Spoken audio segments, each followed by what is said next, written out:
there's a period of development, and that period of development is going to be different lengths for different people.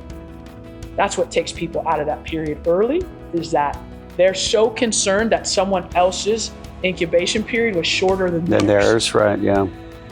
It's shorter than theirs. You want to know why? Because they're not being prepared for what you're being prepared for. They're not.